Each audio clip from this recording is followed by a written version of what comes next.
Welcome to day 4. So இன்னைக்கு ஸ்ட்ரெயிட்டா லஞ்சுக்கு தான் எழுந்திரிச்சதுனால சுட சுட ரசம் ரைஸ் வித் ஃபிஷ் ஃப்ரை ஒரு கட்டி முடிச்சேன் நான் மத்தியானம். அண்ட் ஈவினிங்கா பாத்தீங்கன்னா நான் வந்து கஸ்டமைஸ்டா ஒரு லேகியம் செஞ்சு வாங்கியிருந்தேன் நம்மளோட மாஸ்டர் செஃப் கவிதா அம்மா கிட்டே இருந்து. ஏன்னா என் கட் ஹெல்த் வந்து ரொம்ப கேவலமா இருந்துச்சு. ஸோ அவங்கள்ட்ட அதுக்காக சொல்லி அதுக்கான மூலிகை எல்லாம் சேர்த்து பண்ண ஒரு லேகியம் இது.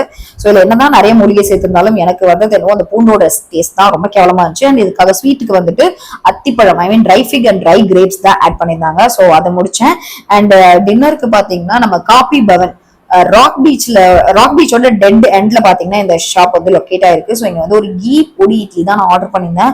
அந்த கீ பொடி இட்லியை ராவா சாப்பிட்றதுக்கே அவ்வளோ அல்ட்டியா இருந்துச்சு. அண்ட் அது கூட அந்த சட்னி அண்ட் சாம்பார் காம்போ வேற மாதிரி இருந்துச்சு. ஸோ கண்டிப்பா அந்த பக்கம் போனீங்கன்னா அந்த டிஷ்ஷை ட்ரை பண்ணுங்க. அண்ட் அதுக்கப்புறம் எனக்கு ஒரு சின்ன ப்ரமோஷன் ஷூட் இருந்துச்சு. அதை முடிச்சுட்டு இன்னைக்கு டே 4 நான் வந்து சக்சஸ்ஃபுல்லா கம்ப்ளீட் பண்ணிருக்கேன். ஸோ எஸ், இந்த வீடியோ ஃபுல்லா பார்த்துட்டு லைக் அண்ட் ஃபாலோ பண்ணிக்கோங்க. அவ்வளவுதான்.